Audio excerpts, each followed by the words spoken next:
Y seguimos aquí en Montevideo y en este caso vamos a hablar de algo que nos estamos cuestionando prácticamente a diario y es el tema de la equidad. ¿Por dónde viene? ¿Qué se puede hacer efectivamente? Porque están bien los diagnósticos, pero hay que ir a, bueno, ¿por dónde nos podemos mover? ¿Qué tiene que hacer el gobierno? ¿Qué podemos instrumentar?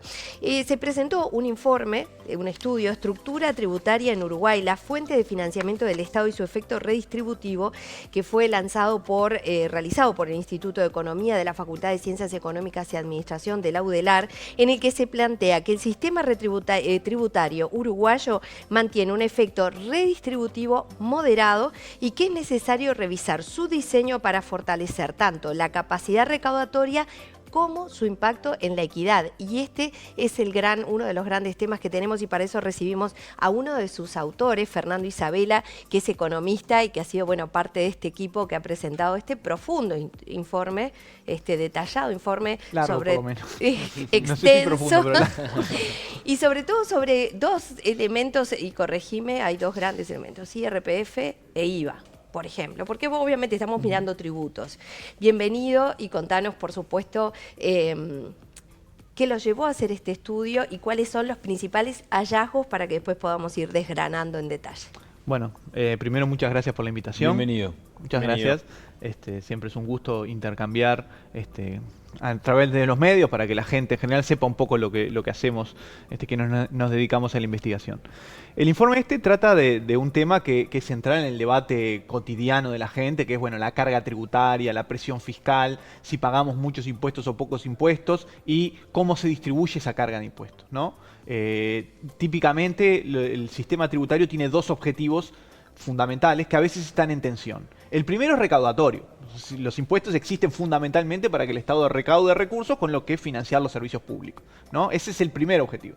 Y hay un segundo que es distributivo, que tiene que ver con, sobre quién recae, quién paga principalmente o quién paga más impuestos, los más ricos o los más pobres, digamos, es una forma de verlo. Y entonces, dependiendo cómo se dé esa carga, el sistema tributario puede tener un efecto redistributivo, digamos, cargando más a los más ricos y menos a los más pobres, entonces disminuye las diferencias, o al revés, puede tener un impacto regresivo si hace lo contrario.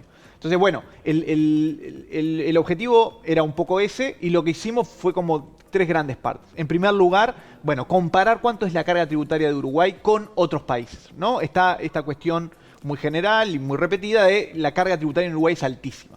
¿Es verdaderamente altísima? Bueno, la primera cuestión que surge cuando uno compara a nivel internacional cifras, no, en realidad no es baja, tampoco es alta. Cuando uno mira, Uruguay tiene una carga tributaria, en general se mide como lo que el Estado recauda, el total de millones que recauda, en relación al PBI de la economía, que es el total de riqueza que se genera. Y Uruguay está en una posición intermedia, es un poco más alto que el promedio de América Latina, es un poco más bajo que el promedio de los países desarrollados. Y ahí hay otra cuestión. Los países más desarrollados son los que tienen más impuestos y no al revés, como a veces está esa idea, ¿no? Esa es la primera cuestión. La segunda cuestión es, ¿cuáles son los impuestos fundamentales? ¿Cuáles son los impuestos por los cuales el Estado recauda más recursos? Y ahí fundamentalmente es, primero, el IVA. El IVA solo es la mitad de toda la recaudación de la DGI, digamos, dejando afuera los aportes a seguridad social, otro tipo de contribuciones que no son exactamente impuestos, ¿no? El IVA, por lejos, es el más importante y recauda más o menos lo mismo que todos los demás sumados. Los segundos son lo que tú decías, los impuestos a la renta, fundamentalmente el IRAE y el IAS. Claro, al capital y al trabajo. Exacto. La primera cuestión es, el IVA es un impuesto que es al consumo, por tanto no carga necesariamente a una fuente de ingreso, lo paga quien va a consumir. Exacto, todo el mundo. Normalmente los impuestos al consumo tienen una característica que es que son regresivos. ¿Qué quiere decir que son regresivos? Que termina pagando un porcentaje de su ingreso más alto en los más pobres. ¿Por qué? Porque los más pobres gastan todo su ingreso en consumo, no les da para ahorrar, mientras que los más ricos gastan una parte en consumo, pero otra parte la ahorran, la gastan en otras cosas. Sí, y el impacto en cada uno de los ingresos es diferente. Un 22% en un ingreso bajito, si bien sigue siendo el 22%, impacta mucho en lo que finalmente se queda para su vida que una persona que recibe ingresos mayores, aun cuando no ahorrara. Absolutamente. Entonces, una de las conclusiones que nosotros hacemos, haciendo algunas técnicas de microsimulación y demás, es cuando uno mira la distribución de ingresos, digamos, desde la persona más pobre hasta la más rica, los más pobres pensando en impuestos indirectos, fundamentalmente el IVA, pagan más o menos el 16-17% de su ingreso, lo terminan pagando el IVA, mientras que los más ricos pagan bastante menos, en torno al 10%. ¿Sí? Ese solo considerando los impuestos indirectos, fundamentalmente el IVA. ¿Sí? Igualmente, si no entendí mal, destinan la mayor proporción de los ingresos a los impuestos, tanto los ricos como los pobres, ¿no?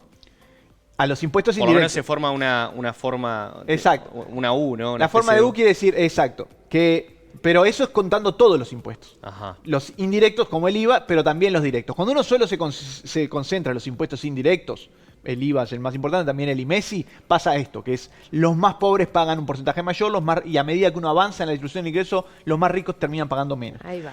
Después están los otros, ¿no? Que era un poco lo que tú decías, el IRAE y el IAS como los impuestos más Ahora, importantes. Antes de que me ingresos. olvide, Sí, porque dale. te estoy prestando atención a lo que decís, ¿hay algún impuesto similar al IVA en algún país de la región, en algún otro...?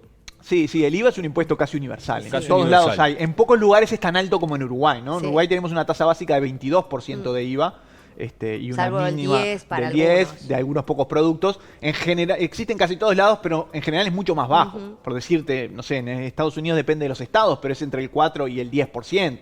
O sea, el IVA es un impuesto que Tenemos existe en un todos IVA lados, caro. pero nuestro IVA es muy alto. Muy alto. Eso es un poco lo que explica que la mitad de la recaudación del Estado sea en base al IVA, ¿no? Bien. Y después hablabas de los impuestos directos para entender. Exacto. El IAS que lo pagan los jubilados. Los jubilados. Y el IRAE, que lo pagan en general todas las fuentes de ingresos, pero fundamentalmente, sobre todo el IRAE categoría 2, es el que carga los salarios, digamos, ¿no? Entonces, claro, ¿qué es lo que tienen los impuestos directos? Que en su diseño es posible diseñarlos de tal forma que solo lo paguen los que ganan relativamente más, ¿no? Por ejemplo, el IRAE, casi el 70% de los trabajadores no paga IRAE porque gana un salario que está por debajo del mínimo no imponible, ¿no? Y ustedes saben que después, a medida que uno, cuanto más gana, más alta es la tasa que le corresponde, ¿no? Eso es El IRPF pasa lo mismo. el IAS, eso era el IRPF, sí, perdón. el capaz que dije. IRPF, el IRA es Y con el las IRA es empresas. parecido con las jubilaciones. Claro, Entonces, ustedes lo que dicen es que quedan afuera muchos contribuyentes que en otros países quizás desarrollados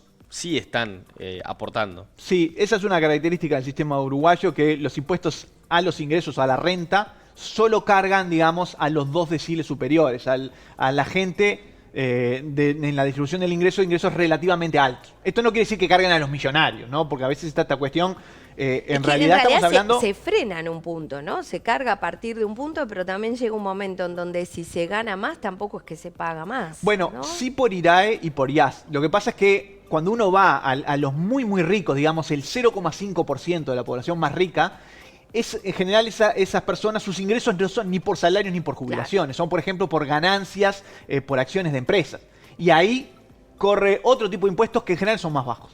Entonces Y ahí pasa hay eso que tú parte decís. de lo que ustedes a partir de hicieron estos análisis, impuestos directos, indirectos, pero además también por dónde tiene que ir entonces el cambio en la recaudación o qué cambios ustedes proponen para pensar porque lo que queremos todos es, pensamos que pagamos mucho, pero a su vez que recibimos pocos servicios. Y a su vez lo comparamos, decimos, sí, en Europa pagan más, pero reciben mejores servicios. ¿Cuál es ahí el quid de la cuestión para decir, se puede recaudar mejor, pero se tiene que gastar mejor? Porque pensar solo en recaudar sin pensar en cómo gastar mejor no tiene mucho sentido. Sí, las dos cosas son ciertas. Primero, terminando con lo anterior, la forma esta de U que hablábamos surge de sumar las dos cosas, ¿no? Mientras que para los más pobres el IVA fundamentalmente es el impuesto más importante y pagan un porcentaje alto de sus ingresos de IVA, mientras los más ricos pagan muy poco, con el IRPF y IAS pasa lo contrario. Entonces cuando uno suma todo, lo que pasa es que los más pobres y los más ricos pagan más o menos el 17 y 18% de sus ingresos, lo gastan en pagar impuestos, mientras que los niveles medios pagan un poco menos, en torno al 14% de sus ingresos. Bien. Eso es lo que da esa forma de U. Pensando en esto que tú decís, a ver, por supuesto, solo con poner más impuestos no se mejoran los servicios públicos. Los servicios públicos se mejoran cobrando más impuestos, pero gastándolos mejor. Eso no hay duda, ¿no? En todo caso, después cómo se gasta es todo otro tema. Lo que nosotros planteamos es, bueno, la estructura tributaria tiene estas características y tiene estos dos objetivos que están a veces en tensión. ¿Por qué digo en tensión? Porque es más fácil recaudar con impuestos indirectos como el IVA, con impuestos al consumo, que con impuestos directos. Primero porque son más fáciles de entender, su diseño es más sencillo y además porque, bueno, el propio comerciante hace de agente de retención. Uno va a veces además pasan más desapercibidos, ¿no? Cuando uno va a comprar al supermercado, en realidad ve el precio y no se da cuenta que ese precio, parte de ese precio es por los impuestos que tiene, paga y no es consciente que está pagando impuestos. Los impuestos directos tienen eso que son más transparentes. Y uno mira en su recibo de sueldo y dice, miren lo que me está cobrando IRPF. Exacto. ¿No? Entonces, a veces es más sencillo recaudar con impuestos indirectos que con impuestos directos que tienen todo un diseño más complejo. Bueno, ustedes vieron, en el IRPF hay que hacer una declaración jurada, a veces la DGI tiene que devolver. Entonces, son más complejos en su administración. Que se generan ingenierías incluso de cómo o evadirlos o reducirlos o evitarlos y demás, ¿no? Absolutamente. Cuanto más complejo es un impuesto, también deja más agujeros por los cuales, sobre todo la gente muy rica que puede contratar estudios especializados en esto, encuentra agujeros por los cuales eludir el impuesto, ¿no? Que no es lo mismo que evadir, Claro. dicen los Eludir, contadores. No, exactamente. y hay dos cuestiones también, Fernando, que por un lado me parece que es interesante de revisar. Los años que han pasado de la última reforma tributaria son casi 20, data del año 2007. Y lo otro, ¿qué pasa con la informalidad? No digo solo por Uruguay, sino por la región. Seguramente ahí también tenés un nicho de gente que, bueno, no paga ningún impuesto porque trabaja en negro, por decirlo claro, ¿no? Sí, muy buena observación, eso es muy cierto. ¿Qué pasa con los informales? Lo que pasa con bueno, en todos lados los informales son un sector muy difícil de captar y cuando uno mira gente que trabaja en la informalidad, también se da en los dos extremos de la distribución. Es decir, hay mucha gente muy pobre que hace changas, que sobrevive como puede, que por supuesto no está en condiciones de pagar, no paga porque no estaría en condiciones de pagar ningún aporte.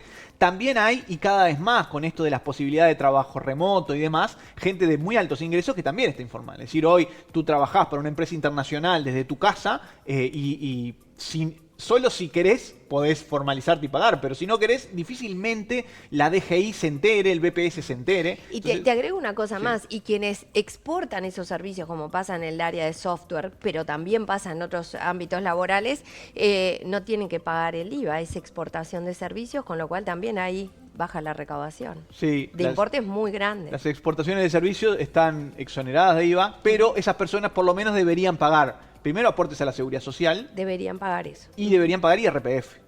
¿Sí? Es decir, como cualquiera. ¿Sí? Yo trabajo en una empresa y gano 80.000 pesos, tengo que pagar IRPF. Una persona que trabaja para afuera y gana 80.000 pesos debería pagar el mismo IRPF. Pero el tema es, quien trabaja en una empresa formal se lo descuentan directamente del salario. Quien trabaja por una empresa del exterior y por tanto no lo hace formalmente, hay algunas maneras de hacerlo formalmente, pero si no se declara, puede hacerlo informal. Y claro, no hay cómo captar esos ¿Y por ingresos. dónde deberíamos de ir entonces para, qué proponen ustedes a la hora de aumentar Claro, esa recaudación y mejorar la No, mirá lo que distribución? yo le iba a preguntar, ya para despedirlo. ¿Hay margen para más impuestos? Ahí va. Esa es la pregunta del millón.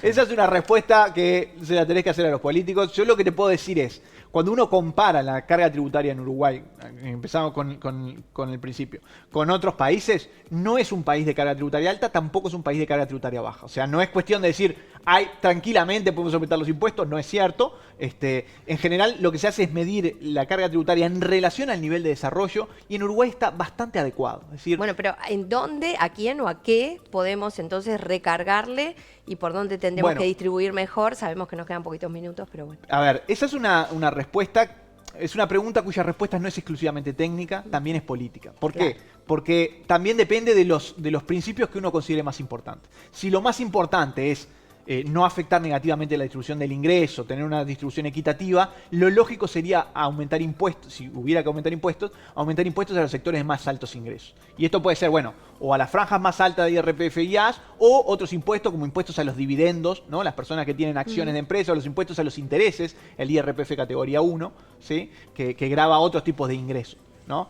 Ahora bien, si el objetivo del gobierno no es ese, si tu objetivo no es necesariamente mejorar la distribución o no empeorar la distribución del ingreso, es más fácil captar ingresos con impuestos indirectos. Subí un puntito de IVA, la gente en general no lo va a sentir mucho y eso recauda mucho. Entonces, por eso esto de los objetivos que a veces están un poco en tensión. Depende también de la visión política del gobierno. Esto es algo que es de siempre, digamos. Hay una visión técnica que te dice, bueno, depende de lo que vos quieras, qué es lo que te corresponde hacer, qué es lo mejor para hacer, pero también depende de la visión política que uno tenga. Perfecto. Fernando, Isabela, muchísimas gracias por estos minutos, ha sido muy amable, la seguimos en cualquier momento. Muchas gracias a ustedes.